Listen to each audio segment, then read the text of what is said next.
अस्सलामुअलैकुम and a very good morning. जागो लाहौर में आप सबको खुश आमदीद कहते हैं। मैं हूं मुनीबा आसिफ। मैं बिल्कुल ठीक ठाक उम्मीद करती हूँ आप लोग जहाँ कहीं होंगे खैरियत से होंगे। और जनाब इस वक्त हर कोई जो है ना वो ईद के हवाले से तैयारियाँ कर रहा है, क्योंकि ईद की आमद है और ईद उल अज़हा मुसलमानों की तरफ से मनाया जाने वाला दूसरा बड़ा मजहबी त्यौहार है। और इसके करीब आते ही लोगों में जो कुर्बानी का जज्बा है वो अपने उरूज पर पहुंच जाता है।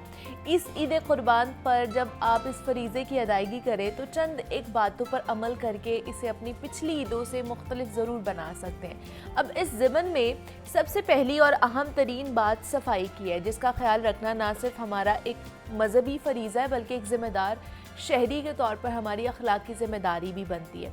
उमूमी तौर पर एक बात मुशाहिदे में आती है कि ईद के मौके पर आवाम की अक्सरियत अपने शहरी हुकूक व फ़राइज़ के सिलसिले में गफलत ज़रूर बरतते हैं, जिसकी वजह से इन त्योहारों का असल जो हुस्न है ना वो ढल जाता है। ख़ास तौर पर ईद कुर्बान और सफाई का एक बहुत ही गहरा ताल्लुक़ है। बिलाशुबा कुर्बानी एक बहुत अहम दीनी फरीज़ा है हमारा, लेकिन देखने में ये आया है कि हम बहसीत कौम एक दीनी फरीज़े की अदायगी के दौरान दूसरे अहम तरीन हमारे दीनी फरीज़े हैं यानी कि सफाई को बिल्कुल भूल जाते हैं, जो कि निस्फ़ ईमान का दर्जा रखती है हमारे लिए। और हर साल लाखों जानवर कुर्बान किए जाते हैं और कुर्बानी के बाद उन जानवरों का खून और दीगर आलाइशें हमें सड़क के किनारे नज़र आ रही होती हैं। अब इस वजह से आपको पता है कि माहौल में शदीद ताफुन फैल जाता है और अक्सर वबाई अमराज भी इसी वजह से फैलते हैं, इन्फेक्शंस फैल जाते हैं। याद रखें कि ईद के मौका पर सफाई का ख्याल रखना सिर्फ इंतज़ामिया की ही जिम्मेदारी नहीं होती है। इंतज़ामिया तो बिलाशुबा अपनी ज़िम्मेदारी बहुत बहुत अच्छे तरीके से निभा रही होती है, लेकिन उनके साथ साथ शहरी हमारी भी इनफरादी ज़िम्मेदारी बनती है कि हम अपने इर्द गिर्द के माहौल को साफ़ सुथरा रख कर अपने और दूसरों के लिए आसानियाँ पैदा करें। तो लिहाजा हम सब का ये फ़र्ज़ है कि इस ईद उल अज़हा के मौके पर अपने इर्द गिर्द के माहौल को साफ़ सुथरा रखें और अपनी इनफरादी ज़िम्मेदारियों को बखूबी निभाएं कि जहाँ पर आप कुर्बानी कर रहे हैं आप अपना एक दीनी फरीज़ा ईद कुर्बान के हवाले से उसको पूरा कर रहे हैं, तो साथ ही साथ इसको भी मद्देनज़र रखें कि अगर आपने कुर्बानी की है, आपके घर LWMC की तरफ से वो शॉपर्स भी दिए जाते हैं कि उसमें आप अलाइशे डालें, उसमें अपना गंद सारा डालें, उसको डाल के आप बाहर रख सकते हैं। सफाई का इंतज़ाम जो है ना वो आपने ख़ुद ही करना है, ख़याल आपने ख़ुद ही रखना है कि ताकि एक फरीज़ा हम पूरा करते करते बाकी जो हमारे फ़र्ज़ हैं, जो हमारे हुकूक हैं, हम उनसे दस्तबरदार ना हो जाएं। तो ये आज का हमारा पैगाम था। आगे बढ़ते हैं। और जनाब अक्सर हम ना बचपन की यादों को बहुत प्यार और बहुत खुशी से याद करते हैं, लेकिन हर बच्चे का बचपन ऐसा नहीं होता है। कुछ बच्चों को ऐसे तल्ख तजुर्बात से गुजरना पड़ता है जो उनके दिल और दिमाग पर एक गहरा असर भी छोड़ कर जाते हैं। मसलन किसी अपने की वफ़ात हो जाना, घर में झगड़े देखना, मारपीट, बदसलूकी वगैरह। तो ऐसे तजुर्बात बच्चे की सोच, उसके एहसासात और उसकी शख्सियत पर गहरे असरात डाल सकते हैं। अंदर ही अंदर बच्चा उलझन, खौफ, बेइतमादी या गुस्से में मुब्तला रहता है और ये सब चीज़ें बच्चे के अंदर एक ऐसा दुख या सदमा पैदा कर देती हैं जिसे चाइल्डहुड ट्रॉमा कहते हैं। अब ये सदमा ना सिर्फ बच्चे के बचपन को उस वक्त मुतासर कर रहा होता है बल्कि उसकी जवानी और उसकी बड़ी उम्र में भी उसके रवैये, उसके जज्बात और उसकी सोच पर असर डालता है। इसीलिए इस पर बात करना, इसे समझना और इसका हल तलाश करना बेहद ज़रूरी है। बिकॉज़ हम जिस माशरे में रह रहे हैं, बेशक आप बाहर भी चले जाएं, वहाँ पर भी किसी ना किसी के साथ बचपन में ऐसी कोई चीज़ हुई होती है जिसकी वजह से वो उसका चाइल्डहुड ट्रॉमा रहता है और वो सारी ज़िंदगी उसके साथ चल रहा होता है। उससे कोप अप करना उसको नहीं समझ आती है, कहीं ना कहीं उसके बैक ऑफ द माइंड, उसके दिल में कहीं ना कहीं वो जगह कर जाता है और वो उसकी पर्सनैलिटी वैसे ही डेवलप होना शुरू हो जाती है। तो हम चाइल्डहुड ट्रॉमा को किस तरह फेस कर सकते हैं, किस तरह उसमें से निकल सकते हैं, इस पर हमने आज बात करनी है। और इस पर बात करने के लिए मोहम्मद अली साहब हमारे साथ मौजूद है, जो कि माइंड साइंटिस्ट हैं और NLP ट्रेनर भी हैं, और उनसे बात करते हैं। मोहम्मद अली साहब आपको वेलकम कहते हैं जागो लाहौर में। कैसे हैं आप? ठीक है अल्हम्दुलिल्लाह, आप सुनाइए? ठीक ठाक हैं? मैं भी बिल्कुल ठीक ठाक। अली साहब, ये बचपन के जो मतलब वही है ना, किसी के साथ भी कोई भी ट्रॉमा हो सकता है, कोई भी चीज़ हो सकती है, किसी अपने का बिछड़ जाना, घर में बहुत ज़्यादा कह ले के झगड़े होते हैं, वो बच्चे के लिए बहुत ट्रॉमेटाइज होते हैं, कुछ आपको बुली किया गया होता है स्कूल में, वो भी आपके लिए बहुत ट्रॉमेटाइज होता है, कुछ और चीज़ें होती है, हरासमेंट भी हो रही होती है, डिफरेंट कॉजेज़ हो सकते हैं इस चीज़ के। ये आपकी माइंड को, आपकी सोचों को किस तरह मुतासर करते हैं? नहीं, इसमें ना मैं इसको 2 हिस्सों में डिवाइड करूँगा। एक ये है कि जो बच्चे को हम कैसे 70 साल के लिए अपना बना सकते हैं। अच्छा, ठीक है। दूसरा हिस्सा ये है कि जो हमने बच्चे के साथ जो हो गया, अब जब वो बच्चा बड़ा हो गया है तो वो उससे कैसे निकल सकता है। सो पहला इसका ये है कि एक रिसर्च ये कहती है कि आप 7 साल बच्चे को दे दें ज़िंदगी के, वो आपको 70 साल देगा। हम पहले 7 साल में बच्चे के सामने माँ की प्रेगनेंसी से लेकर, ठीक है, बच्चे के बड़े होने तक हम लड़ाई झगड़े घर में कर रहे होते हैं। बिल्कुल ऐसे है। इन्हें हम कहते हैं imprint years. Imprint years, okay. अब इसमें जो चीज़ है, और या इसका एक और दूसरा नाम है इंडक्टेबल ईयर्स, ठीक है, कि आपने जो कुछ भी इम्प्रिंट कर दिया उस 7 साल में, वो बच्चे के वो माइंड में वो चीज़ रहती है और रहेगी, और उसके बाद जब वो आगे जाएगा 10, 15, 20 साल तक, तो वो चीज़ की बढ़ती जाएगी। ठीक है। सो पहला तो ये है कि हम ये ट्रॉमा, जो किसी की डेथ का ट्रॉमा है, वो फिर भी निकाला जा सकता है, लेकिन जो माँ बाप घर में ट्रॉमेटाइज़ कर रहे होते हैं, जो दादा दादी ट्रॉमेटाइज़ कर रहे होते हैं, नाना नानी ट्रॉमेटाइज़ कर रहे होते हैं, जो फूफियाँ ट्रॉमेटाइज़ कर रही होती हैं, वो ट्रॉमे नहीं निकलते हैं। ठीक है, इतनी आसानी से। ये इसका मतलब मैं पहला पोर्शन बता रहा हूँ। Bullying, everything comes afterwards. Bully बच्चा होता ही तब है जब पहले 7 साल में उसको ये पता चल जाए कि मैं किसी काबिल नहीं हूँ, मेरे घर में कोई नहीं है, मेरे माँ बाप मेरे नहीं हैं। ठीक है, मेरे माँ बाप हर वक्त लड़ते झगड़ते रहते हैं। मैं एक केस कर रहा हूँ, एक कपल है, मतलब उसकी 7 साल की बच्ची के साथ मैंने सेशन किया। अब इमेजिन करो, वो जो बच्ची के जो अल्फाज थे ना, वो तुम्हें हिला देंगे इस वक्त। वो मुझे कहने लगी, मैंने कहा बेटा any wish that you have, ठीक है, तो कहती है I wish I can have a magic wand और मेरे माँ बाप की लड़ाइयाँ ख़त्म हो जाएं। ये 7 साल की बच्ची कह रही है। फिर अगला जुमला इससे भी ख़तरनाक है, कहती है मैं समझ नहीं आती बच्ची मैं हूँ या ये हैं। बिकॉज ये जिन चीज़ों पे लड़ते हैं वो चीज़ें मीनिंगलेस हैं। अब ये 7 साल की बच्ची कह रही है, ठीक है, तो यानी इससे आप अंदाज़ा लगा लो कि उसका इम्प्रिंट क्या हुआ है पहले 7 साल में। ठीक है, अब अगले 7, अच्छा पहले 7 साल है इम्प्रिंट ईयर्स, ठीक है, या इंडक्टेबल ईयर्स। अगले 7 साल है डिडक्टेबल लर्निंग ईयर्स। जो बच्चे ने सीखा है पहले 7 में, अब वो उसको एक्सपेरिमेंट करेगा अगले 7 में। ठीक हो गया।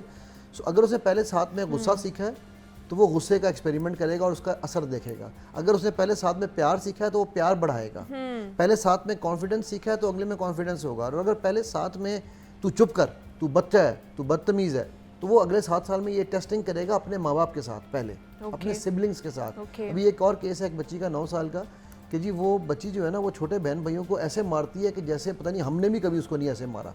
मैं कहा पहली बात आपने मारा ही क्यों?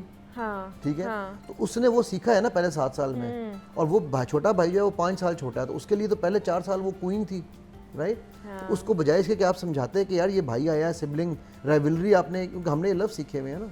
ठीक, अच्छा अब उसमें क्या है कि वो बच्ची वो कह रही है इसको कैसे रोकें, इसको मुझे कहती साइकेट्रिस्ट के पास ले जाएं, कोई मेडिकेशन दे दें। अच्छा। मैंने कहा बीबी मेडिकेशन की तुम लोगों को ज़रूरत है कि अभी भी तुम अपने आप को चेंज नहीं कर रहे हो। ठीक हो गया, क्योंकि अब उसकी मार को वो फिर मार के इसको रोकते हैं, राइट। सो ये है हमारे पहले 14 साल क्रिटिकल ईयर्स हैं।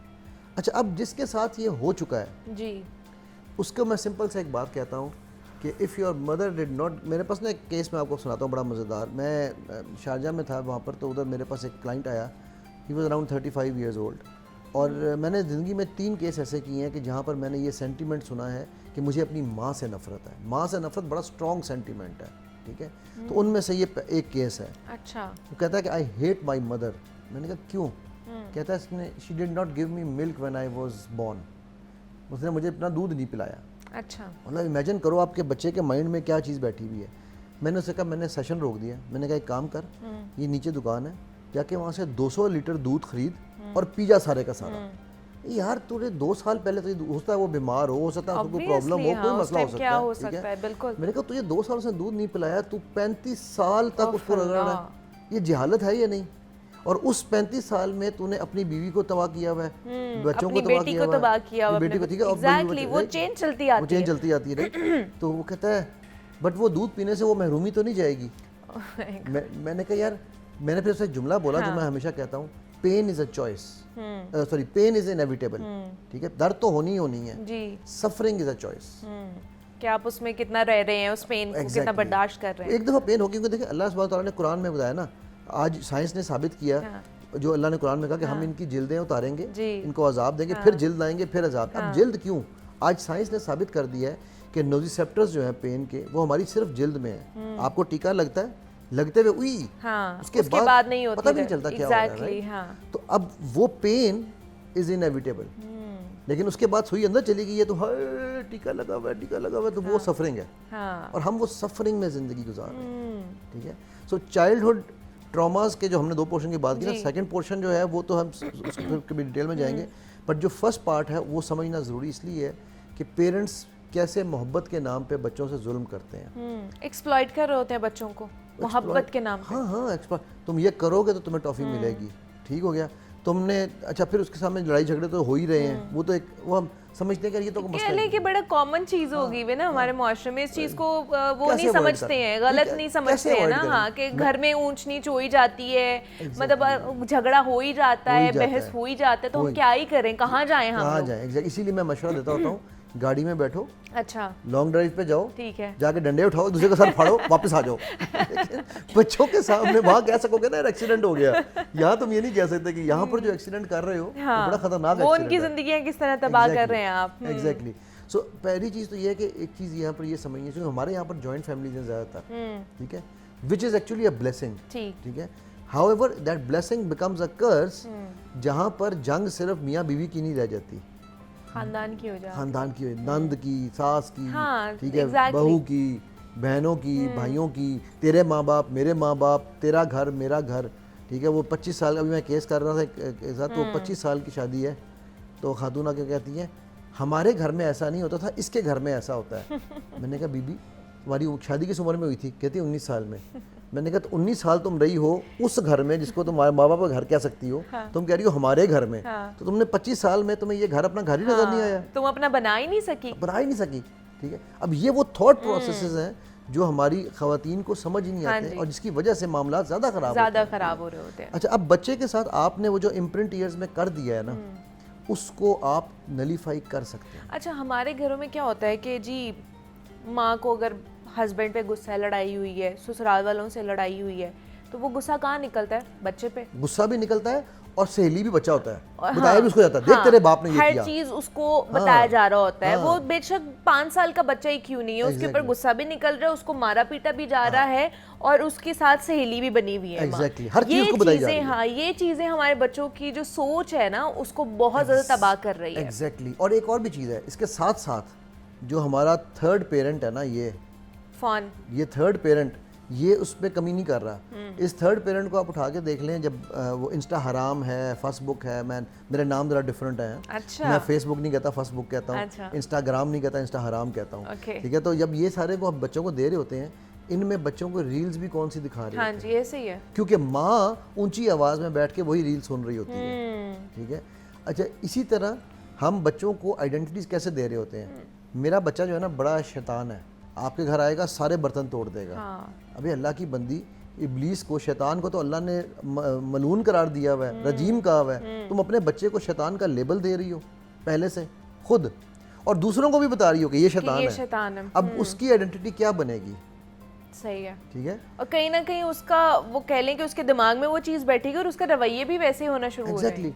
हमारी पुरानी जो नानियाँ दादियाँ होती थी, वो क्या बदुआ भी गुस्से में क्या देती थी, वो जा तेरा बेड़ा तर जाए, हाँ, क्या मतलब कि तू पार निकल जाए, ठीक है। ये उनकी बदुआ होती थी। आज क्या होती है, तेरा बेड़ा गर्क हो जाए, ठीक है। मतलब ये जो है ना, ये अब आप फ़र्क देखो दोनों का, ठीक है। इब्ने बाज हैं, वो शेख जो इमाम काबा थे पहले, उनका मुझे किस्सा याद आता है। उनकी वालदा ने ना, उनको जब गुस्से में होती थी ना, तो उनको वो बदुआ जो देती थी, वो कहती थी जा तू जाके इमाम काबा लग, तुझे लग पता जाए। और वो इब्ने बाज अपनी किताब में लिखते हैं बाद में कि मुझे वो माँ की वो जो दुआ थी ना, वो ऐसी लगी कि मैं लगा और मुझे वाकई लग पता गया ये कितनी बड़ी जिम्मेदारी थी। अब आप देखो ना, ये वो पेरेंटिंग है जिससे वो चाइल्डहुड ट्रॉमास, हम तो कह रहे हैं चाइल्ड ट्रॉमा में जाने ही क्यों बच्चा, childhood is not meant for a trauma. Childhood is meant for memories. लेकिन अगर अब कोई बच्चा, मैंने ऐसे भी बहुत से केसेस देखे हैं, आपके पास भी आते होंगे, कि पूरी पूरी ज़िंदगी उनकी चाइल्डहुड ट्रॉमा के साथ गुजर जाती है और उसमें वो खुद भी सफ़र कर रहे होते हैं अलॉन्ग विद देयर फैमिली, और जो आगे सारी चीज़ें बन जाती है वो भी सफ़र कर रही होती हैं उससे। अब एक बच्चा चले ट्रॉमा से गुजर गया है, 7 साल 8 साल 10 साल हो गए उसको उस ट्रॉमा से गुजरते हुए, अब उसको निकाला जा सकता है उस ट्रॉमा के अंदर से, चाइल्डहुड ट्रॉमा के अंदर से? 100% निकाला जा सकता है। हाउ? पहली चीज, उसको अपने अंदर से इनफ इज इनफ कहना है। ओके, ही हैज और she has to say I want to get out of it. ठीक है, so acceptance is the first thing. ठीक है, सेकंड, उसके ही और she should take help from somebody who is an expert. ठीक है, not everyone, इसके बकायदा टेक्निक्स भी हैं। थर्ड, मैं हमेशा एक बात कहता होता हूँ, सबसे पहले अपने आप को माफ़ करो। ठीक है, दूसरों को माफ़ बाद में करेंगे। हम सबसे जालिम अपने साथ हैं। ठीक है, हम ये अपने ऊपर चीज़ें तारी कर रहे होते हैं कि यार ये है। अच्छा, होता क्या है, इवेंट छोटा सा था। हाँ, ठीक है, मैं एक सेशन कर रहा था एक बच्ची के साथ, तो वो था उसका फोबिया क्योर का सेशन था। अब उसको छिपकली का फोबिया था। ठीक है, हाँ, आपके भी चेहरे पे तो असरात आ गए हैं। ओके, तो मैंने उससे, जैसे मैंने कहा ना छिपकली, तो उसने छलांग मारी और वो जनाब टेबल पे चढ़ गई, कहाँ छिपकली का? मैं कहा बेटा कोई छिपकली नहीं है। ठीक है, अच्छा, जब उसको सेशन किया तो पता चला 5 साल की बच्ची माँ के साथ बिस्तर पे लेटी हुई है। अच्छा, और छत पे छिपकली जा रही है। ओके, अच्छा, उसको बड़ी एक्साइटमेंट हुई कि छिपकली देखी ना, तो उसने ना माँ को बताया, माँ, अम्मा सो रही थी, अम्मा छिपकली। माँ चूँकि पैनिक अटैक थी छिपकली से, माँ ने फ़ौरन जूती उठाई और चीखें मारी और छिपकली को मारी। वो छिपकली आके बच्ची के ऊपर गिर गई। अच्छा, अब मैंने उस बच्ची से पूछा, मुझे ये बताओ, ये जो अब वो बच्ची कितनी बड़ी है इस वक्त? अब वो बच्ची 34 साल तक, 32 33 34 साल की बच्ची है। अच्छा, ठीक है, मैंने उससे कहा, मैं कहा मुझे ये बताओ, वो छिपकली वाला वाकया जब तुम देखती हो तुम्हें कहाँ नजर आता है? कहती ये, ओह माय गॉड, मेरे हर तरफ, मतलब ऊपर देखूं नीचे देखूं, हर तरफ मुझे वही छिपकली ऊपर गिरती हुई नजर आ रही है। Now this was a suffering that she had chose, कि उसको वो, और फिर मैंने पूछा कितने फासले पर नजर आ रहा है? कहती यहाँ नजर आ रहा है, बिल्कुल मेरी आंखों के सामने हो रहा है। ठीक है, so now this is a vivid memory that she is living in, वो उसमें रह रही है। बिल्कुल, ठीक होगी। So all I did was, हमने उसकी ये मेमोरी जो है उससे दूर कर दी। अच्छा, और उसके बाद वो घर गई, घर में उसने, मतलब अगेन मेरा ये मानना है कि छिपकली को किस करना ज़रूरी नहीं है, उसके साथ को एग्जिस्ट करना ज़रूरी है। ठीक है, वो घर गई, घर जाके उसने बाकायदा मुझे अगले दिन मैसेज करके बताया भी कि मैं जो हूँ, क्या नाम है उसे, मेरे घर में छिपकली रात को नजर आई और मुझे पैनिक नहीं हुआ। अच्छा, वाह जी वाह, क्या बात है। तो ये यानी ये मैंने एक एग्जांपल दी है। इसी तरह जो चाइल्डहुड के ट्रॉमास हैं, उनमें जब आपने अपने आप को माफ़ कर दिया, आपने अपने बड़ों को माफ़ किया, उसके बाद आपने एक प्रॉपर सेशन लिया, तो आप इससे निकल सकते हैं। ठीक है जी, इस पे मज़ीद बात करते हैं। हमारे साथ एक कॉलर हैं, नूर अली साहब, हमारे रेगुलर कॉलर हैं और सिंध से उनका ताल्लुक। अस्सलाम वालेकुम।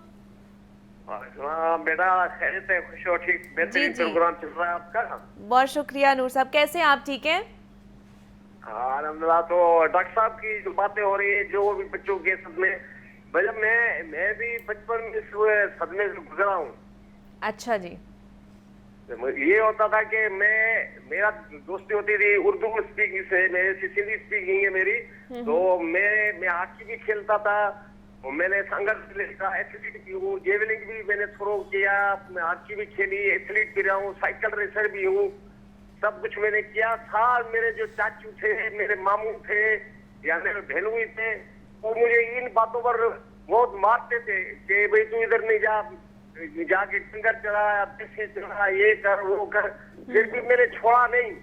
वैसे आज कल मेरी 70 साल उम्र है, वैसे मैं आज तक फिट भी हूँ माशाल्लाह। अच्छा, वाह जी वाह। ठीक है, लेकिन अभी वो ट्रॉमास आपको हॉन्ट तो नहीं करते ना, मतलब आपको डराते तो नहीं है ना?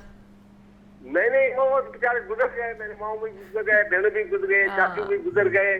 तो मैं आपको खुद, यानी कि पूरे गांव में ये दुआने वाली चाय भी मुझे याद है। उस जमाने में जो तशद्दुद होता है, या मुझे खर्ची वगैरह देते थे स्कूल पढ़ने के लिए, तो मैं एक आना करके मैंने 3, मतलब आपने विल पावर दिखाई है और आप अपने उस ट्रॉमा से, उस सदमे से निकल आए हैं। बहुत शुक्रिया नूर साहब कि आपने अपना केस हमारे साथ, अपनी कहानी जो है हमारे साथ शेयर की है, कि वो विल पावर भी एक होती है ना। बिल्कुल बिल्कुल। और मैं बताऊं आपको, मेजॉरिटी जो पुराने क्रिकेटर्स हैं ना, मैं नए की बात, आज की पौध की बात नहीं कर रहा हूँ, एंड ही इज 70 इयर्स। हाँ, तो वही इन्हीं की जो एज ग्रुप ग्रुप के जो हमारे क्रिकेटर्स हैं या जो स्पोर्ट्समैन है, चाहे हॉकी का प्लेयर है, चाहे क्रिकेट का प्लेयर है, मतलब उस ज़माने में समीउल्लाह, कलीमुल्लाह, हॉकी में इतने बड़े बड़े नाम थे, आप उनके साथ कभी इंटरव्यू करना, वो सबको मारे पड़ती थी क्रिकेट खेलने पर, सबको मारे पड़ती थी, क्योंकि उस वक्त के पेरेंट्स का माइंड सेट ही ये था। एंड जैसा नूर साहब ने कहा, अभी देखो इरादे जिनके पुख्ता हो, नज़र जिनकी खुदा पर हो, तलातम खेज मौजों से वो घबराया नहीं करते। सो निकलने के लिए जो मैंने पहले कहा ना, सबसे पहले है कि आपको ये एक्सेप्टेंस हो कि यार मुझे वाकई एक मसला है and I want to come over, you know, come out of it, overcome करना है। वरना होता क्या है कि आप अपने बीवी बच्चों को साथ जुल्म करना उनके शुरू साथ जुल्म कर रहे होते हैं और फिर वो एक साइकिल चल पड़ता है। अच्छा, दूसरा एक ये भी केसेस में मैंने बड़ा देखा है जो चाइल्डहुड ट्रॉमास में होते हैं कि वो जो ट्रॉमा उनके साथ हुआ होता है, वो बेशक किसी की वफात है, कोई ऐसा मामला हुआ है, या फिर हरासमेंट हुई भी बचपन में, आजकल भी आपको पता है बड़े केसेस ये सामने आ रहे होते हैं, तो वो उस चीज़ को कहते हैं कि हमारी गलती थी, खुद को माफ नहीं कहीं करते ना कहीं ये हमारी गलती थी कि हम वहां पर मौजूद थे या हमारी वजह से ये हो गया, तो वो खुद को उसका ब्लेम समझते हैं, करते हैं। वही कहा ना शुरू में, खुद को माफ करना सबसे पहले बड़ा इंपॉर्टेंट है, ठीक है। अच्छा, वो ब्लेम भी क्यों होता है? अब मैं आपको उसकी वजह, आपने हरासमेंट की जो कि बात की है, मैं डेथ के ऊपर मैं नहीं कहता, बिकॉज़ डेथ इज वो चले एक हो जाता है, with the passage of time आप उसमें से निकल आते हैं, बट हरासमेंट वाला जो केस है वो थोड़ा सा आपके साथ रहता है। मैं हरासमेंट के केसेस में, मेजॉरिटी केसेस में 7 साल 8 साल 9 साल के जो बच्चों के साथ हुए होते हैं, ठीक है, जब वो बड़े होकर मेरे पास आते हैं केसेस ट्रॉमास के लिए, तो मैं जब उनसे कहता हूँ तुमने घर वालों को बताया, सबसे पहले वो अपनी माँ को बताते हैं और माँ का पहला रिएक्शन, नहीं, माँ का पहला रिएक्शन, तू तो करने का गई थी। एग्जैक्टली। अब क्या है कि वो पहली इंस्टॉलेशन वही हो, बजाय इसके कि तुम वहाँ उसके लिए खड़ी हो, ठीक है। अच्छा, अनफॉर्चुनेटली हरासर जो है ना, वो अक्सर वो घर वाले फर्स्ट ब्लड रिलेशन, फैमिली में से कोई होता है, फर्स्ट ब्लड रिलेशंस हैं। मतलब मैं अब उनकी डिटेल्स में जाऊंगा तो आपके वी नो दैट कि हमारे पास केसेस जैसे आते हैं, खबरें आती हैं। सो फर्स्ट ब्लड रिलेशंस आपके वो होते हैं, और वो फिर वो कहेंगे या मेरा भाई है या तेरा भाई, तो तू चुप कर जा, तू वहाँ गई क्यों, तू करने का गई, तेरे अपने अंदर खोट था, तेरी। अब वो जब वो इंस्टॉलेशन होगी, अच्छा यार बात ये है कि मैं एक सवाल पूछता हूँ और मैं आपकी ऑडियंस से ये सबको चाहूँगा कि इस सवाल का जवाब दें। जमजम पीना चाहती हो? जी, ठीक है, मेरा ख्याल है सब पीना चाहेंगे, बिल्कुल ऐसा ही है। अगर मैं मीनार पाकिस्तान से एक डायरेक्ट पाइप लगाऊं जमजम के कुएं से सीधा मीनार पाकिस्तान में लाके लगाऊं, पूरा मीनार पाकिस्तान जमजम से भर दूं, आप जमजम पियोगी ना वहाँ जाके, लाइन लग जाएगी मीनार पाकिस्तान पे, राइट। अच्छा, अब पूरा मीनार पाकिस्तान है, 600-700 फुट की बिल्डिंग है और वो जमजम से भरी हुई है, उसमें मैं एक छींट कीचड़ की डाल दूं, आप जमजम पियोगी वहाँ से? बिल्कुल भी नहीं। क्यों? जबकि जमजम की ये क्वालिटी है कि जमजम में जो गिरता है वो जमजम बन जाता है। ये जापान की रिसर्च है, मेरी रिसर्च नहीं है, ठीक है। फिर भी कराहत आएगी ना, इतनी पाक पानी को ये जानते हुए भी कि वो पानी फिर भी पाक रहेगा, आपको कराहत आ रही है। How dare you, and I am using the word, how dare you let others throw the garbage of their minds in your mind. आप दूसरों का गंद अपने मन में फेंकने की इजाजत देते कैसे हो, ठीक है। तो जब आप जमजम के साथ नहीं वो कर सकते, तो ये उससे ज़्यादा प्योर है तुम्हारा माइंड, ठीक है। इस प्योर माइंड को, जिसको अल्लाह ने सबसे ताकतवर, हमारे जिस्म का सबसे ताकतवर उज़्व जो है ना, वो हमारा माइंड है, और उसी को हम माइंड करते हैं, ठीक है। सो ये इसलिए ये चीज़ समझना बहुत ज़रूरी है कि आप, यू आर नॉट, ये भी एक जुमला मैं देना चाहूँगा, you are not what you are. आप वो नहीं हो जो आप हो नजर आ रहे हो, you are what you think you are. So आप वो हो जो आप सोचते हो कि जो आप हो। तो आप अपने आप को मजबूत सोचोगे तो आप मजबूत बन जाएंगे, आप अपने आप को वीक समझोगे, लूजर समझोगे तो आप वो बन जाओगे। और मैं यहाँ एक चीज़ और भी ऐड कर दूँ, ये सुन्नत नबी सल्लल्लाहु अलैहि वसल्लम है। जब ताइफ का वाक़या, उम्मा आयशा पूछती हैं अल्लाह के नबी सल्लल्लाहु अलैहि वसल्लम से, आपकी ज़िंदगी का सबसे सख्त तरीन दिन कौन सा था? आपका ख्याल था वो अमल हुज़न कहेंगी, अम्मा उन्होंने कहा ताइफ का, राइट। नाउ ताइफ का वाक़या इतना सख्त वाक़या कि हमारी औकात ही नहीं है सोचने की किस लेवल का वो वाक़या था, राइट। डिड नबी सल्लल्लाहु अलैहि वसल्लम delete that memory? He could have deleted it, right. He carried on with that memory, befriended with it, उसको अपना दोस्त बनाया, उसको अपनी स्ट्रेंथ बनाई, और फिर ताइफ में आप देख लो कितने बड़े बड़े उलमा हैं। ऐसे ही है, बिल्कुल ऐसे ही है। तो ये है, हम लोगों की प्रॉब्लम ये है कि हम विक्टिम मेंटालिटी में रहना चाहते हैं। हमें कोई ना कोई इल्ज़ाम लगाने के लिए मुल्क, अगर हमें कुछ नहीं मिलेगा ना, तो एंड में हम कहेंगे मैं ही अच्छा नहीं, मैं टाइम गलत में पैदा हो गया। मतलब वही है ना, विक्टिम मेंटालिटी को हम प्रमोट कर रहे होते हैं, लेकिन फिर वही बात आ जाती है कि आप कितना उस पास्ट से निकलना चाहते हैं, अपने चाइल्डहुड ट्रॉमा से निकलना चाहते हैं, या आपके ऊपर डिपेंड करता है कि आपके अंदर वो विलिंग पावर है कि नहीं है। अगर आप खुद अपने आप को ठीक करना चाहते हैं ना, तो आप हो सकते हैं, आप किसी की मदद ले सकते हैं, आप सेशन ले सकते हैं। आजकल तो ये आम होती जा रही है चीज़, इसको टैबू ना समझें। अगर किसी ट्रॉमा से आप सफ़र कर रहे हैं और आपकी वजह से बहुत से लोग सफ़र कर रहे हैं, तो इट मीन्स के यू नीड हेल्प और आपको हेल्प लेनी चाहिए। मोहम्मद अली साहब हमारे साथ मौजूद थे, माइंड साइंटिस्ट हैं। मोहम्मद अली साहब, बहुत शुक्रिया आपके वक्त का कि आप आए। ब्रेक लेते हैं, यहाँ पे मिलते हैं इस ब्रेक के बाद।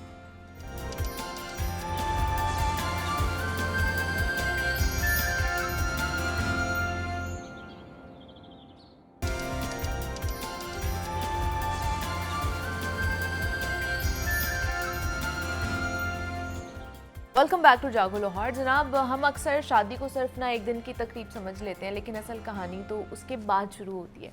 एक अच्छा शौहर और एक अच्छी बीवी बनने के लिए सिर्फ मोहब्बत काफ़ी नहीं होती है, बल्कि सीखने, समझने और ज़िम्मेदारी उठाने की सलाहियत भी बड़ी ज़रूरी होती है।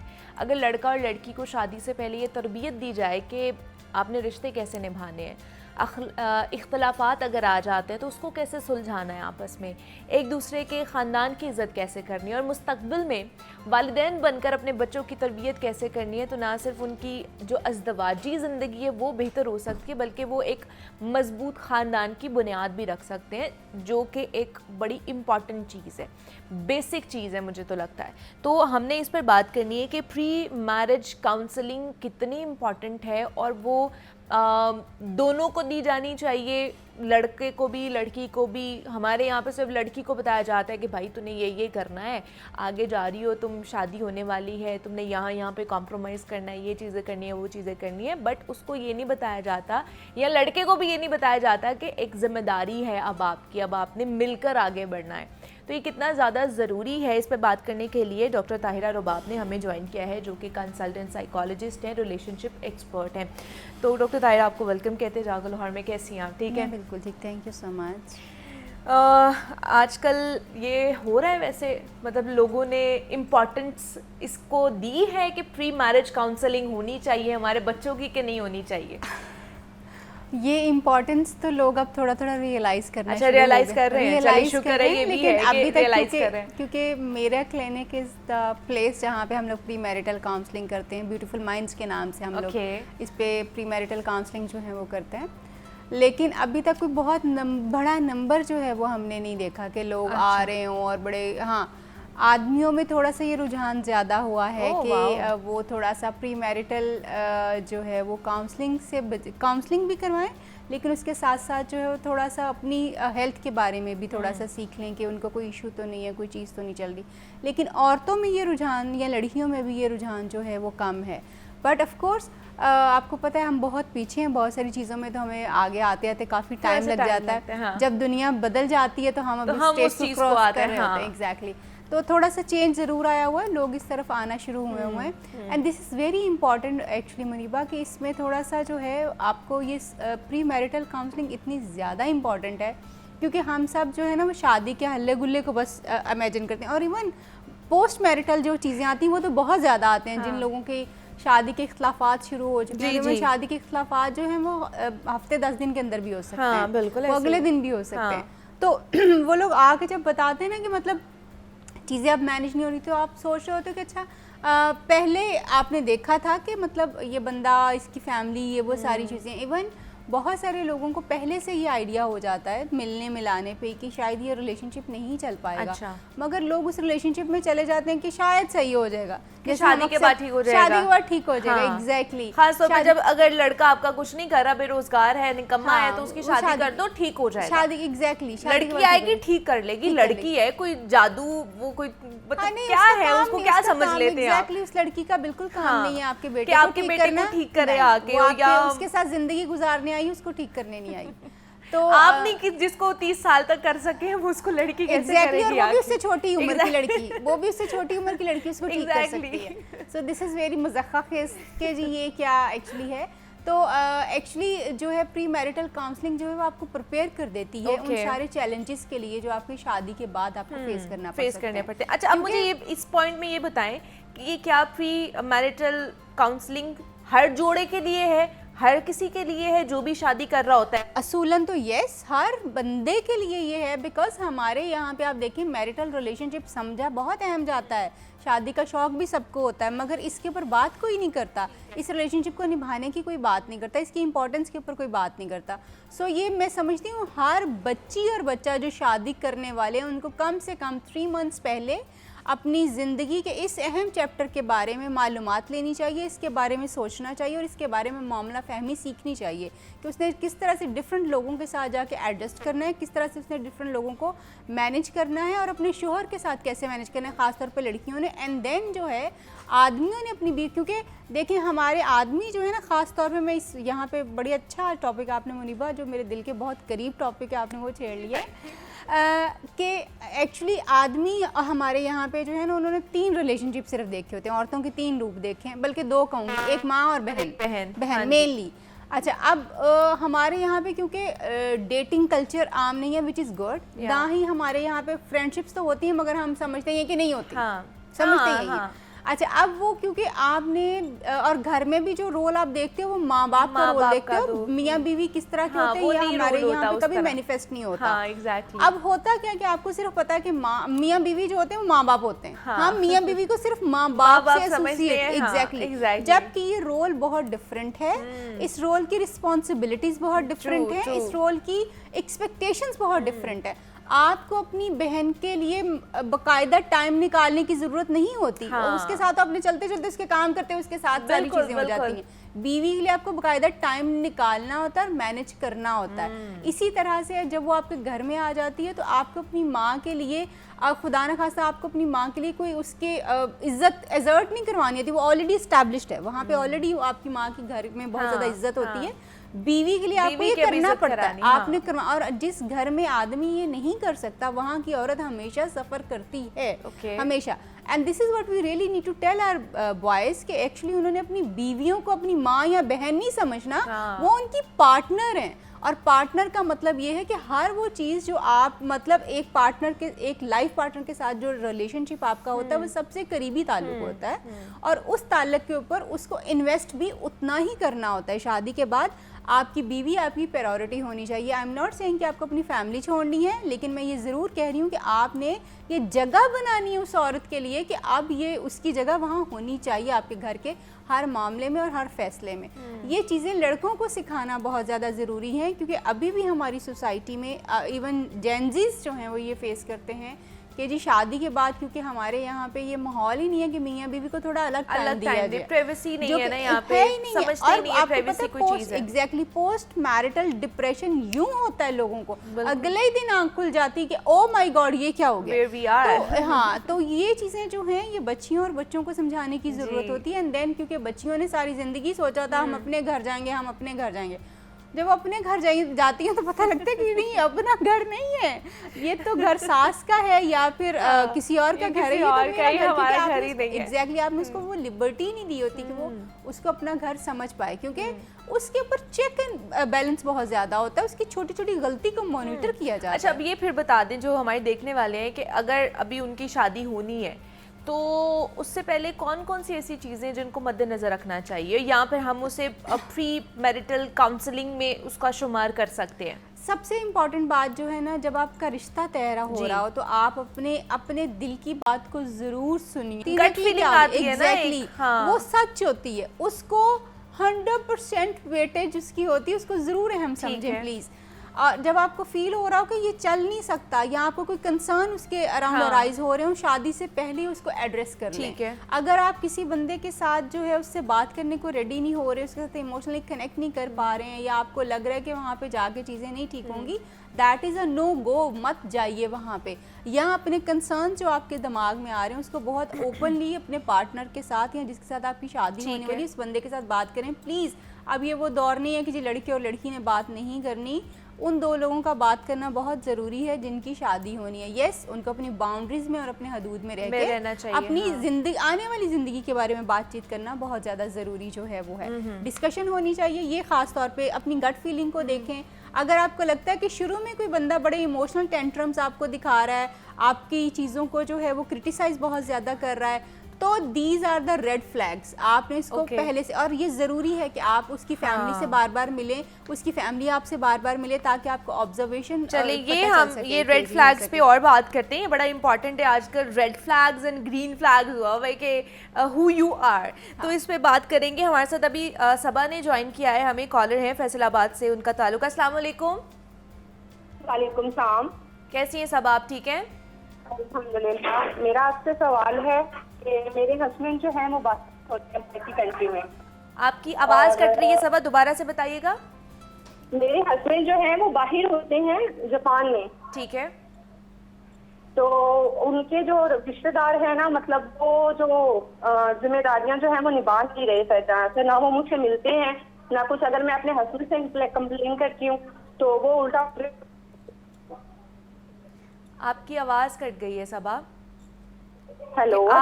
जी, आप जब उनसे कंप्लेन करती हैं तो क्या करते हैं वो? हस्बैंड मुझे बदतमीज कहते हैं। अच्छा। अपने घर वालों की सुनते हैं, मेरी सुनते ही नहीं। अगर मैं उनसे उनकी जिम्मेदारियां उनको याद करवाती हूँ या उनसे कंप्लेन करती हूँ तो वो मुझे कहते हैं कि मैं उनके साथ बदतमीजी कर रही हूँ। लॉन्ग डिस्टेंस रिलेशनशिप का ये मसला होता है। हाँ, बिल्कुल ये होता है। सॉरी सबा, मैं आई रियली कैन अंडरस्टैंड कि आप क्या किस चीज़ में से गुजर रहे होगे। ये बहुत कॉमन होता है मुनीबा यहाँ पे कि आदमी जो है वो अपनी बीवी की बात को यकीन करने की बजाय जो है वो अपनी फैमिली की बात को ज़्यादा यकीन करता है। मैं ये नहीं कह रही कि वो बिल्कुल नहीं यकीन करता, मगर वो ज़्यादा अपने घर वालों को। But let me tell you, ये शादी का रिलेशनशिप आपने इसलिए नहीं बनाया हुआ होता कि जी आपकी बीवी जो है वो उसका कहीं कोई रोल नहीं है। इसीलिए मैंने पहले कहा कि इस रिलेशनशिप की इम्पोर्टेंस समझना बहुत ज़रूरी है। वो लड़की जिसके साथ आप शादी करके आ रहे हैं वो आपकी जिम्मेदारी है। आप उससे अपनी लाइफ शेयर कर रहे हैं, उससे आप अपनी अगली जनरेशन चलाने वाले हैं। ठीक है, आप ये समझते हैं कि आप और वो लड़की इतने मैच्योर हैं कि वो अगली नस्ल को पैदा भी करेंगे और फिर उसकी परवरिश भी करेंगे। तो ये छोटी सी बात नहीं। अगर आप अभी भी छुन्ने काका हैं तो फिर you don't need to get married. Please, अगर आप अभी भी चीजें जो या किसी का दुपट्टा पकड़ के चलना है तो फिर फायदा बिल्कुल करने की जरूरत नहीं, क्योंकि आप किसी और की बच्ची की जिंदगी नहीं खराब कर सकते। सो इस तरह की सिचुएशन में जहाँ पे हस्बैंड जो है वो अक्सर सिर्फ अपने माँ बाप की सुनते हैं या अपने घर वालों की सुन रहे होते हैं, तो आप ये ज़रूर समझें कि आपके माँ बाप, जब एक लड़की आपकी ज़िंदगी में आती है तो उसकी ज़िम्मेदारी आपके ऊपर ज़्यादा होती है और आपने उसकी बात को सुनना और समझना है। अगर आप नहीं सुनेंगे समझेंगे तो फिर कौन लोग समझेंगे? आपके घर वाले या उसके घर वाले जिन्होंने उसको आपके सुपुर्द कर दिया है, और फिर अब आप भी वो बात नहीं सुन रहे। औरतें जो बातें कह रही होती हैं वो बातें उनके लिए बहुत अहम होती हैं, वो बातें उनको बहुत प्रॉब्लम करती हैं, तो वो अल्टीमेटली अपने मुंह से आपको कहने की कोशिश करती हैं। और एक वो खास टाइम तक कहती हैं। औरतें हमेशा नहीं आपको बातें कहती हैं, वो बंद कर देती हैं। उनको ये नहीं, मतलब कंसर्न खत्म हो जाता है आपसे, आपका होना ना होना उनके लिए बराबर हो जाता है। और ये सबसे खतरनाक स्टेज आती है। एग्जैक्टली, और ये होता है, आपको बता दूं, ये आप यूँ समझो कि 80% औरतों के साथ ये होता है। वो एक खास टाइम तक आपको कहेंगी कि मुझे ये मसला है, मुझे ये मसला है। जब उनको लगेगा ना ये बंदा तो मेरी बात ही नहीं सुन रहा या ये मुझे कहीं पे भी सपोर्ट नहीं कर रहा, वो वहीं पे फिर कुछ अरसे बाद चुप कर जाएंगी और फिर वो आप उनको जो मर्जी करते हैं। फिर आपको ज़रूरत पड़ेगी यार ये मुझसे बात करे, वो कभी बात नहीं करेगी आपसे, क्योंकि आपने उसको इतना ज़्यादा निगेट किया है उसके होने को कि अब उसके लिए आपका होना ना होना बराबर हो चुका हुआ। सो ये मैं बहुत कुछ देखती हूँ क्लिनिक के ऊपर। सो हस्बैंड्स जो हैं ख़ास तौर पे ये याद रखिए कि एक लड़की आपकी जिम्मेदारी बन के आपके घर आ रही है, उस घर में उसको एडजस्ट करवाना आपकी जिम्मेदारी। ये तो शादी के बाद है ना डॉक्टर ताहिरा, रेड फ्लैग्स और ग्रीन फ्लैग्स पे आ जाते हैं। शादी से पहले क्या क्या रेड फ्लैग्स हो सकते हैं और क्या क्या ग्रीन फ्लैग्स हो सकते हैं कि जिसपे हम कह लें कि अच्छा चले इस बंदे से हम शादी कर सकते हैं ना? ब्यूटीफुल क्वेश्चन, और आजकल ये बड़ा इंपॉर्टेंट है कि हम ये समझ पाएं। इसमें सबसे इम्पॉर्टेंट बात ये है, जैसे मैंने पहले आपको कहा कि आप नोटिस कीजिए कि वो बंदा इमोशनली आपके साथ किस तरह से कनेक्ट करता है, वो आपको किस तरह की बातें कहता है, मैं बिजी हूँ, और कितना बिजी हूँ, शादी के बाद भी वो उतना ही बिजी रहेगा। अक्सर लोग कहते हैं कि शादी के बाद चीज़ें ठीक हो जाएंगी, शादी के बाद कुछ ठीक नहीं होता, जो कुछ होता है वो पहले से ही होता है और वही बाद में प्रैक्टिस किया जाता है उसको। एंड देन जो है, अगर कोई बंदा इमोशनली आपके लिए अवेलेबल नहीं है तो आपने सोचना कि आप ऐसे बंदे के साथ शादी करना चाहते हैं या नहीं करना चाहते। This is very very important. आपकी रिस्पेक्ट कितनी ज़्यादा जो है वो हो रही है, आपके मामला को कितने आराम से सुना जा रहा है और उसको रिस्पॉन्ड किया जा रहा है। ओके, आपकी फैमिली सेटिंग्स को लेके, यानी शादी के बाद की सेटिंग्स को लेके वो बंदा किस तरह का रिस्पॉन्स आपको देता है, कि वो किस तरह से आपको एडजस्ट करवाएगा अपनी फैमिली में और किस तरह से इस रिलेशनशिप को लेके चलेगा। और यही वो सारे सवाल हैं जो एक आदमी को लड़की में भी देखने की ज़रूरत होती है कि वो किस तरह से बाद में उससे ये सवाल पूछें आप कि तुम शादी के बाद हम इस रिलेशनशिप को कैसे चलाएंगे, हम इसको कैसे मैनेज करेंगे। This is really really important. Gen Zs के लिए ख़ास तौर पर मैं ये कहूँगी कि ये जानना बहुत ज़रूरी है। और जितनी ओपन आप कम्युनिकेशन एक दूसरे से कर सकते हैं, शादी से पहले भी और शादी के बाद भी ये की है, आप उतनी ओपन कम्युनिकेशन कीजिए। जो सवाल आपके दिमाग में आते हैं वो आप डिस्कस कीजिए।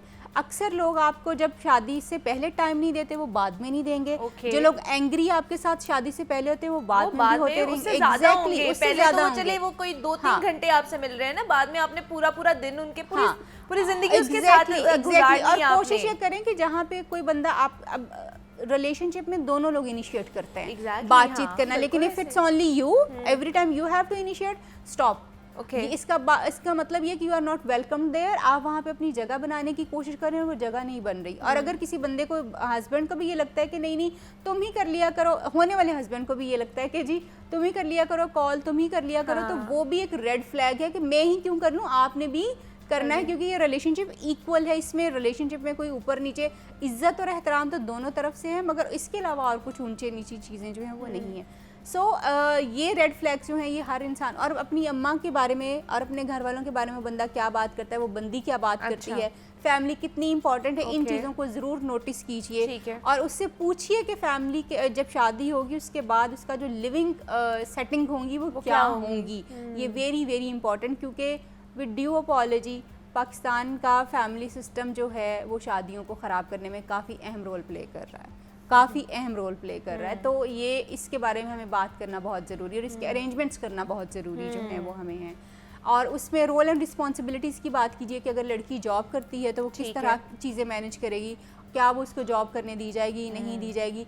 लाइफस्टाइल के बारे में ज़रूर बात कीजिए, क्योंकि अब एक लाइफस्टाइल बहुत बड़ा मसला बन चुका हुआ है। लाइफस्टाइल का मतलब ये है कि आज की लड़कियां, आपको पता है, मॉडर्न ज़रा ड्रेसिंग करती हैं, मॉडर्न पहनती हैं, फिर उनके क्योंकि वो को एजुकेशन में पढ़ती हैं तो फिर उनको उस तरह से थोड़ा सा और तरह का होता है, और चीज़ें नहीं होती हैं उनके लिए। मगर को एजुकेशन में पढ़ने वाले लड़कों के भी मेंटेलिटी वही रह सकती है, एग्जैक्टली। इसलिए आपको उसके बारे में पूछना है कि जी आप मेरे शादी के बाद मेरा लाइफस्टाइल किस तरह का आप देखना चाहते हैं। अगर आपको पसंद है कि इट्स फाइन, अगर आपका हस्बैंड आपसे उम्मीद कर रहा है कि जी आप इस तरह से रहें और आपको इसमें कोई कबाहत नहीं है, दैट इज़ फाइन। लेकिन अगर आपको उसमें कोई मसला है, डू टॉक अबाउट इट, क्योंकि ये बहुत सारे लोगों की शख्सियत को मस्क कर देता है। मतलब अगर आपको लगता है कि भाई वो समझने वाला है, उससे कम्युनिकेट करें, म्यूचुअली डिसीजन ले, और आपको लगता है कि आप भी थोड़ा चेंज हो सकती हैं अकॉर्डिंग टू हिम और अकॉर्डिंग टू हर, तो ये आपकी चॉइस है ना, एग्जैक्टली। ये ना, क्योंकि अक्सर जो है ये होता है कि शादी से पहले कुछ और तरह की लड़की पसंद आ जाती है और शादी के बाद वही लड़की आपको पसंद नहीं आती, क्योंकि अब आपने उसको अपने घर में एडजस्ट करना है। तो जब वो घर में एडजस्ट होता है तो वो औरत बिल्कुल चेंज हो जाती है। So you really need to, लड़कियों को चाहिए कि जिस बंदे से शादी करें उससे पूछें, सही। और आदमियों को ये चाहिए कि वो पहले से एक ऐसी लड़की ढूंढें जिसको जो आपके घर के माहौल के मुताबिक एडजस्ट कर सके। उसको बिल्कुल आप इंटायरली डिफरेंट लड़की को पसंद मत कीजिए, ये आपके लिए चैलेंज है।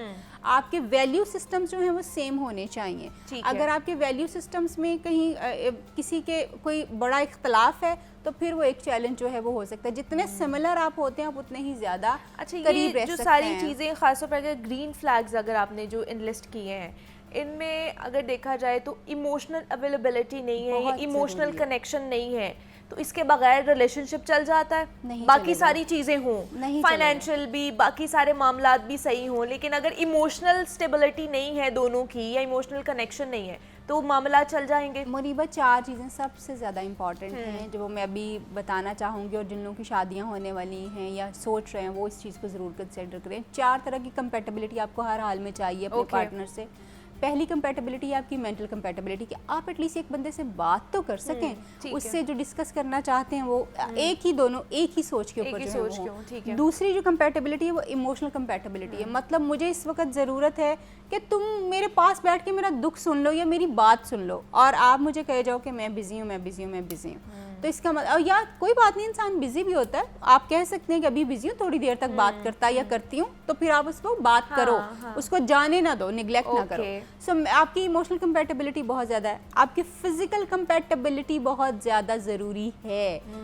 ये मैं आज की जनरेशन की बात कर रही हूँ। आपकी फिजिकल कंपैटिबिलिटी बहुत ज़्यादा। फिजिकल कंपैटिबिलिटी की मतलब ये है कि कोई बंदा आपको फिजिकली अट्रैक्ट कर रहा है, आप उसके साथ बैठ रहे हैं, आपको उसके साथ बैठना अच्छा लग रहा है, देन आपका जो एक वो ख़ास तौर पे हस्बैंड वाइफ वाला रिलेशनशिप होता है,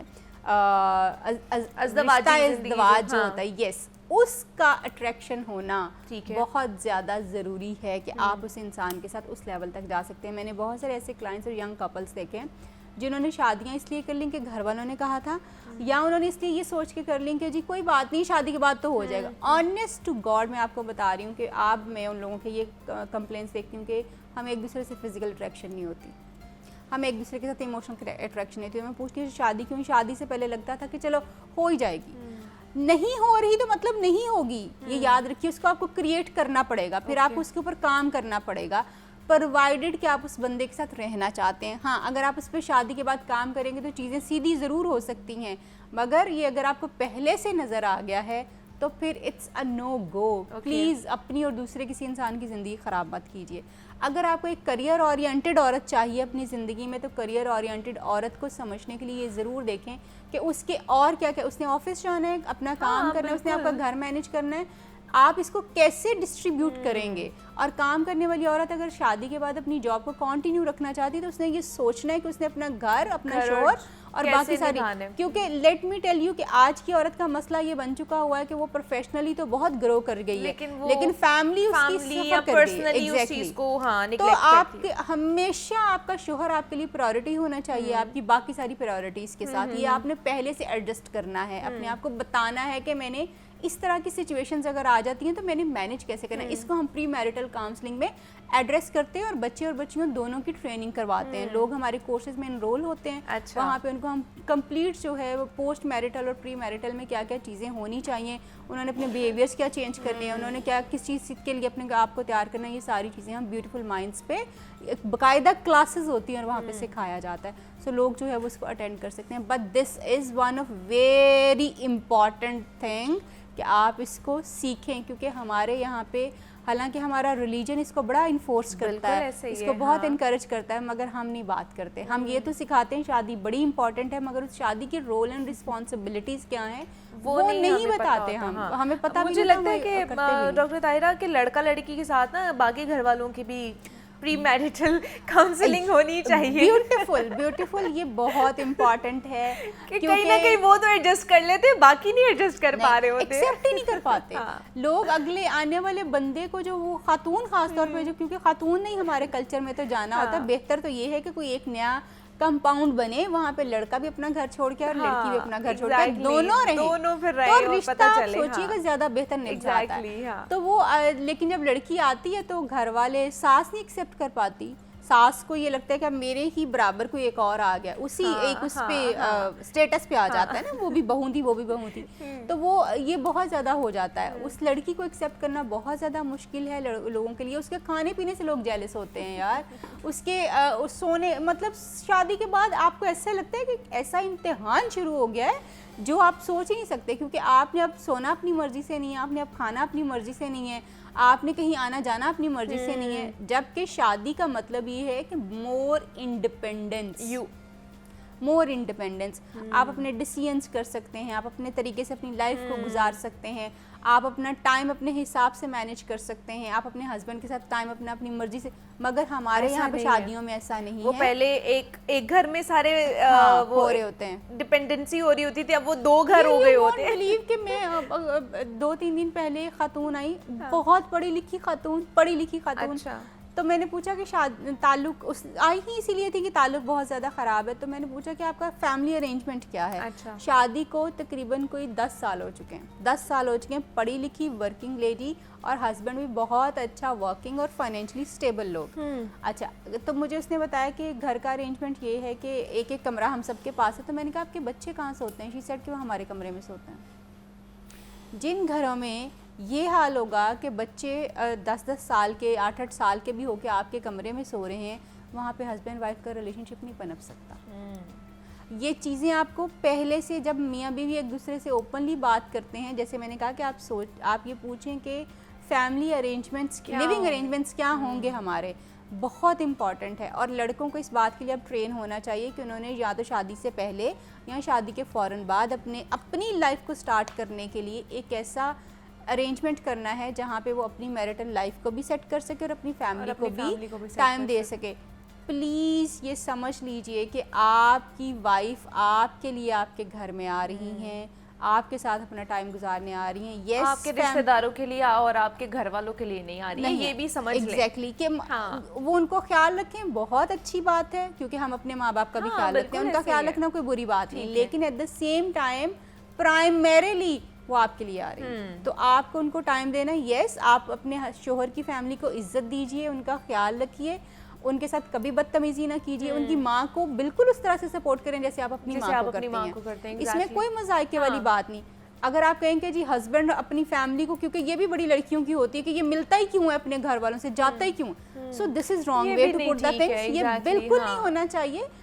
जैसे आपको अपनी फैमिली प्यारी है, वैसे ही उसकी भी फैमिली है। exactly. हाँ, सारी जिंदगी उसने उनके साथ गुजारी है, तो कैसे हो सकता है कि वो उनको छोड़ दे? कोई भी लड़की जो आपसे ये डिमांड करती है कि तो आप वो आपके लिए रेड फ्लैग है, रेड फ्लैग, उससे भी शादी करने की जरूरत नहीं। एग्जैक्टली कि जहाँ पर रेड फ्लैग्स लड़कों में है, वहाँ पर रेड फ्लैग्स लड़कियों में भी है। तो ये भी चीजें आपने देखनी है कि जहाँ पे आपको इस तरह की चीज नजर आ रही है शादी से पहले कि जी आपने फलान से नहीं मिलना, फलान से नहीं मिलना, अपने घर वालों से नहीं मिलना, शादी के बाद तो नो। अगर आपके घर वालों के बारे में कोई लड़की शादी से पहले बुरी बातें करती है, नेगेटिव बातें करती है, समझाने की बजाय आपको उसके खिलाफ करती है, तो दैट्स अ रेड फ्लैग। हाँ, वो रेड फ्लैग है आपके लिए। तो दोनों के हवाले से हमने बात की है कि लड़का लड़की की प्री मैरिटल काउंसलिंग किस तरह की होनी चाहिए और दोनों के लिए रेड फ्लैग या ग्रीन फ्लैग्स क्या क्या हो सकते हैं। And yes, please beautiful minds के बारे में बता देंगे, आप ज्वाइन कीजिए हमें। वहाँ पे हमारी बाकायदा क्लासेस होती हैं प्री मैरिटल और पोस्ट मैरिटल दोनों काउंसलिंग के हवाले से, तो आप वहाँ पर भी सेशन ले सकते हैं अगर इफ यू नीड इट। तो हमारे साथ डॉक्टर ताहिरा रुबाब मौजूद थी। Doctor Tahira, thank you so much for coming. Break लेते हैं, यहाँ पर मिलते हैं इस ब्रेक के बाद।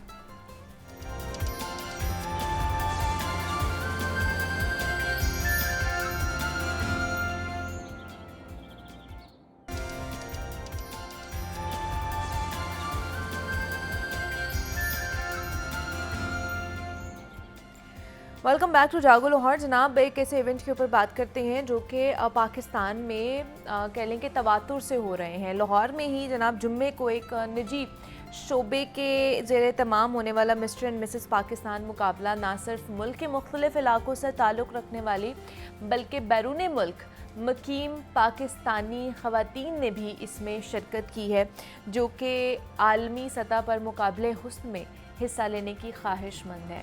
तो इसमें मुख्तलिफ कह लें कि पाकिस्तानी ख़वातीन थी और मर्द हज़रात थे, लड़के और लड़कियां थी, उन्होंने हिस्सा लिया था और इस कंपटीशन में।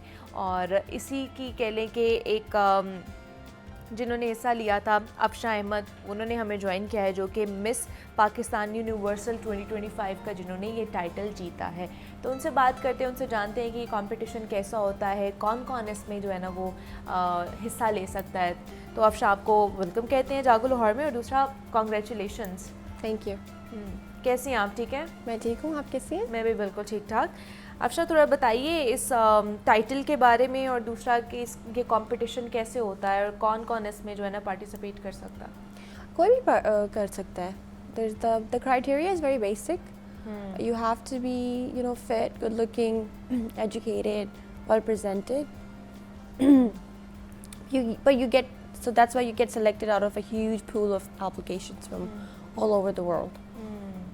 ठीक है, मतलब ये पाकिस्तान में ही होता है?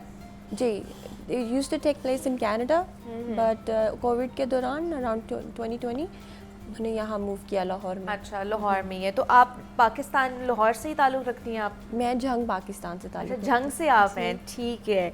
तो मतलब कब आपने इसके लिए अप्लाई किया था और क्या कॉल आती है, क्या सारा प्रोसीजर क्या होता है? आप उनकी वेबसाइट पे जाएं. अच्छा. एप्लीकेशंस में जाएं. It's very easy to follow up. You know, you answer some questions, then you write a paragraph, ask you know, why do you think you deserve the title and what do you want to do with it. You answer those questions and then you attach some photos of you and then you wait for them to contact you if they're interested. ठीक है. तो इसमें सिर्फ यही एक title था या और भी टाइटल थे, और किस किस को टाइटल मिला आपको? जैसे मिस पाकिस्तान यूनिवर्सल 2025 का टाइटल मिला है, तो इसमें क्या था ऐसी चीज़ जिसके बारे में आप बताना चाहेंगी? There were multiple titles. Mia Siddiq, Fizza, अच्छा. me, Duach, and Sabah. अच्छा. I know. We all got one title. There's 5 girls. Actually, there is one girl. She's missing. She was afraid to travel because of the ये recent... beauty contest था? Yes, it is. Okay. It is a pageant, beauty pageant. ठीक है. मतलब ये देखा जाता है कि सारी चीज़ें इसमें क्या क्वालिफिकेशन भी और बाकी सारी चीज़ें भी मैटर करती हैं, या फिर सिर्फ ब्यूटी मैटर करती है? No, beauty and the brains, because you know आपको वो सवाल भी पूछते हैं. They do ask you questions and then usually you get selected based on your answers too. But in Pakistan it's a little bit different because of the limited resources अच्छा. and how new we are to this. So only 4-5 years and then international जो major pageants दुनिया के हैं, that Miss World, Miss Universe. और Miss Universe में 2 साल हो गए कि पाकिस्तान ने participate किया the first time we presented, so I'm very proud of that. But Miss World में हम अभी भी नहीं वहाँ पे पहुँच सके. ठीक है. But we'll get there, you know. We're making progress, so that's what counts. तो आप जैसे पाकिस्तान से आपका ताल्लुक़ है, तो वहाँ पर क्या ये चीज़ देखी जाती है कि आपकी लैंग्वेज क्या है, आप उर्दू बोल रहे हैं या आप इंग्लिश में प्रेजेंट कर रहे हैं इस कंपटीशन में ख़ास तौर पर? जी, आपकी इंग्लिश फ्लुएंसी मैटर करती है because eventually the goal is to send you out to present Pakistan internationally. अच्छा. या ठीक है. तो you have to be able to communicate at least some fluency, you know, to be. लेकिन अभी हमारी थोड़ी सी जो ऑडियंस है वो ऐसी है कि आप उनके साथ उर्दू में कम्युनिकेट करें तो वो ज़्यादा अच्छे तरीके से आपके साथ भी कनेक्ट कर सकते हैं. तो इसलिए मैं पूछ रही थी. तो ये कितने दिन का ये कंपटीशन हुआ और कब ख़त्म हुआ? जुम्मे को ख़त्म हुआ. एक ही दिन का कंपटीशन था ये? जी, कंपटीशन एक ही दिन का है, लेकिन उसके बाद हमारी आफ्टर, जैसे अभी मैं यहाँ बैठी हूँ, इस तरह की एक्टिविटीज़ है. एंड देन आप चैरिटी वर्क भी करते हो, you know, you go to the charity और हॉस्पिटल, क्योंकि इसमें आपकी एक एडवोकेसी भी होती है. तो you select a cause, that what do you stand for. Okay. तो आपकी व्हाट वाज योर कॉज? क्या थी आपकी कॉज यूनिवर्सल इसको लेकर, इस टाइटल को लेकर? Eliminating child labour, child labour को ख़त्म करना. अच्छा, ये आपकी कॉज थी. तो उसके ऊपर क्या आप किस तरह आपने उस चीज़ को किया, रिसर्च किया, या क्या क्या इसके अब आपने सॉल्यूशंस निकाले हैं कि चाइल्ड लेबर को किस तरह कम किया जा सकता है? अभी ये तो ऑब्वियस है, जब आते हैं आप पाकिस्तान, यू नो, आप देखते हैं तो आप, अगर आप में एम्पैथी है तो आप फील करेंगे उन बच्चों के लिए, यू नो. मैं छोटे छोटे बच्चे जो काम कर रहे होते हैं देख के वैसे ही आपका दिल करता है कि ये भी स्कूल जाएं. तो और क्या मैंने किया है, मेरा प्लान है कि मैं अभी भी पढ़ रही हूँ.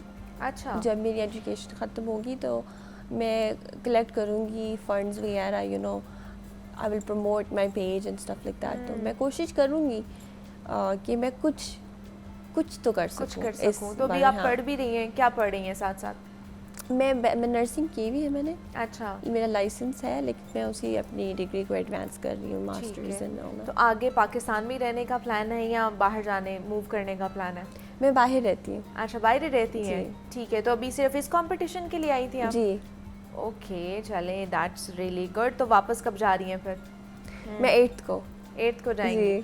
तो अभी बाकी सारा प्लान यहाँ पे करेंगी या बाहर जाके वो चैरिटी वगैरह या सारी चीज़ें वहीं जाके करेंगी, या पाकिस्तान में रह के भी करना है कुछ? मैं पाकिस्तान में मेरा मूव होना मुश्किल है. अच्छा. अगर मैं चाहूँगी तो. ओके. क्यों? क्योंकि मेरी जो डिग्री है उसकी वैल्यू इधर यूएस में है। अच्छा, बट टाइटल तो आपको पाकिस्तान से मिला। लेबर जो चाइल्ड लेबर है वो पाकिस्तान में है, बाहर तो उस चीज़ का इतना कॉन्सेप्ट ही नहीं है चाइल्ड लेबर के हवाले से। यहाँ पे आपको सॉल्यूशंस चाहिए ना। I know, but I can send I will send funds. I can do it from overseas. I don't have to be here. और मैं आती जाती रहती हूँ। मेरा माशाल्लाह से पिछले 3 साल से हर साल मैंने एक चक्कर लगाया। और पहले तो मैं महीने के लिए आती थी। अच्छा। पर अब अल्हम्दुलिल्लाह have responsibilities a little more, तो मैं टाइम मेरा लिमिटेड है। बट या मुझे यहाँ होने की ज़रूरत नहीं है।